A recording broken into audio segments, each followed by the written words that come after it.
MVP here. Nikola Jokic is the favourite at $5.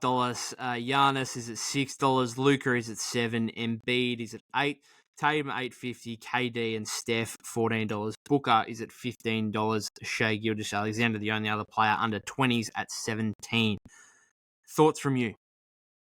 Embiid's reputation took a massive hit. I think, like last year, I cannot imagine him going back to back because once he got bounced out of the playoffs, people kind of squinted at like previous playoffs and realized the best team he's ever beaten is like a Raptors team who we couldn't name their starting five. So He could win most improved based on how bad he was in the playoffs.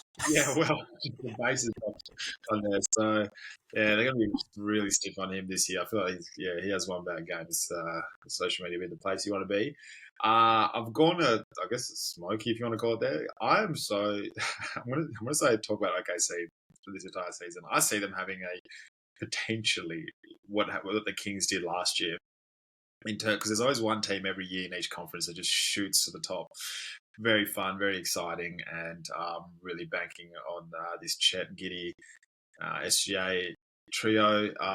SGA, incredibly clutch, one of the top scorers in the NBA, cool dude, and he's turning definitely into the leader of that team. So I've got him at number 3. Luka, for the probably 4th year in a row, you and I have just talked about him potentially being MVP. You'd think the team, again, they made shrewd moves, I think, is a term that said. Their roster's not going to contend, but they'll still be up there just because of Luka's brilliance. Kyrie, another bit more time with him. They'll still make more and more moves, I think. And just his greatness alone, always having him MVP type numbers. And the fact that he's been in conversations, who knows, maybe this might be that breaks out. But Jayson Tatum is my favourite this year. I think Boston have one of the most talented rosters, and I probably have to call him soon a young veteran in the league. He's been around for a long time, and he's figured out a lot of things. He's grown in so many different aspects of his game.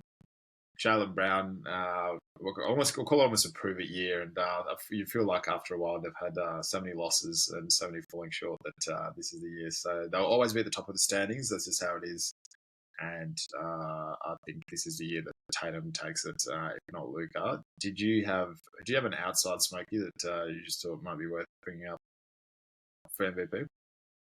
I do, but I'll leave that till last. So my favourite is Luka at 7s. This has to be the year.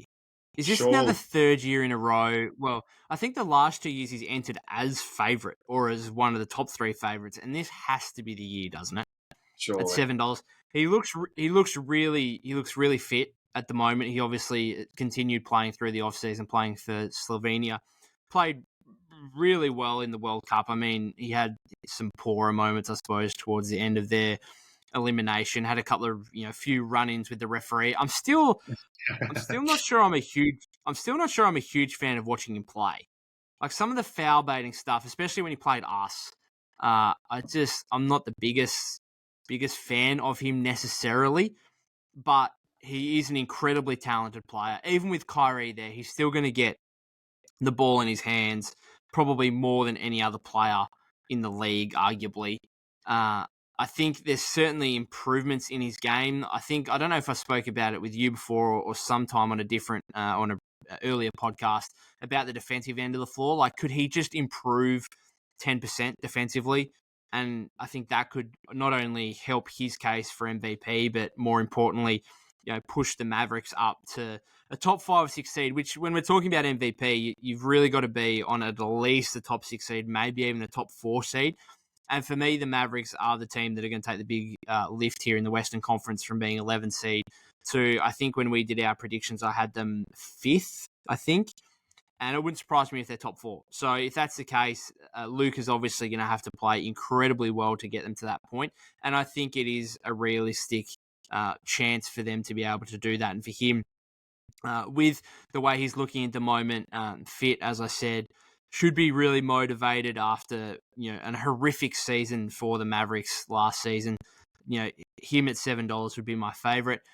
I think second on the line, I think Jokic and Giannis. I think they're the consensus two best players in the world, and I don't believe it's particularly close. Like, I think there's a bit of a gap between those two players and the rest. So I think you've got to have them somewhere, I suppose, given they're just the two best players in the league.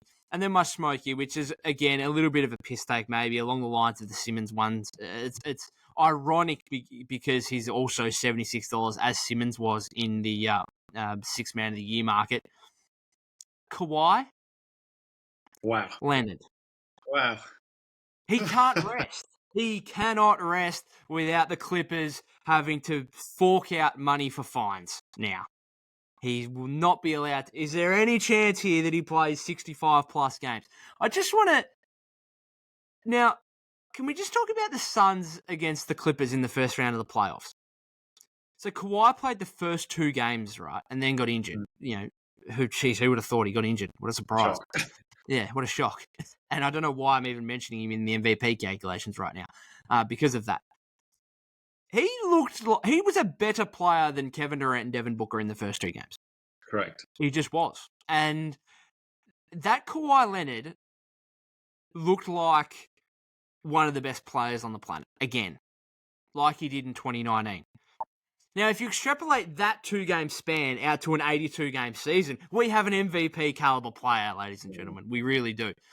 Now, it's very unlikely that happens, but he put up, I was looking back at his stats in those, I know it's 2 games, but 34.5 points, 6.5 rebounds, 6 assists, 60% 3-point shooting over 10 attempts. So he was 6 of 10 over the 2 games. I still think this guy, like, if I'm coming up against him in the playoffs, he still scares the shit out of me. And he hasn't really been anywhere consistently great since 2019. But I don't know.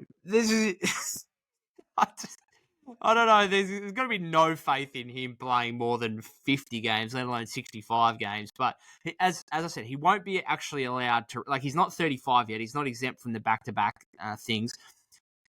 He won't be allowed to rest without Steve Ballmer having to get in his back pocket and forking out serious money. So, is there a chance that he actually plays a lot more than he has previously? Or I suppose the thing is, like, he'll just get injured at some point and miss 30 games regardless of the resting. So, we'll wait and see. The Clippers, I think, are in a little bit of trouble if he doesn't play consistently well as well. Like, if the Clippers don't make, we spoke about this on our Western Conference preview episode. If the Clippers don't make the playoffs this season, I wouldn't be shocked. And therefore, I actually think Kawhi needs to play at certainly an all-NBA level and play 60-plus games to kind of guarantee them a seeding, in the top 7 or 8, let alone hopefully for their sake going out of the play-in tournament and hopefully getting a top 6 seed. So, yeah, it's going to be interesting for me. I just wanted to mention his name because I think back to those first couple of games in the first round of the playoffs and think that guy looked like one of the top 5 players in the league. He did. Now, again, 2-game span, but he was coming up against KD and Booker, and he's looked like, that he was without Paul George. He looked like he was single-handedly going to push the Phoenix Suns and potentially eliminate them from the first round of the playoffs. Just wanted to mention it. Yeah, I probably won't put any money on him for MVP, but I agree what you're hoping, I hope I understood this correctly, alluding to them putting their foot down essentially with him, like he has to play because some of the fines, I think they can be. I think there's like a 3-strike warning, but one of them's like close to like $1 million you can pay on the 2nd or 3rd strike. They're like, first of all, no owner wants to keep paying that sort of money. Secondly, their stadium opens up next year or year after, and they're going to need stars to fill those. It's a lot of money to pump to that stadium. You'd want to kind of explode with the stars, power, and everything like that. And if your 2 stars aren't like there, full stop, and what you're rolling out with, I mean, Russ is exciting, but he'll be probably close to the 34 by the time that eventually comes around.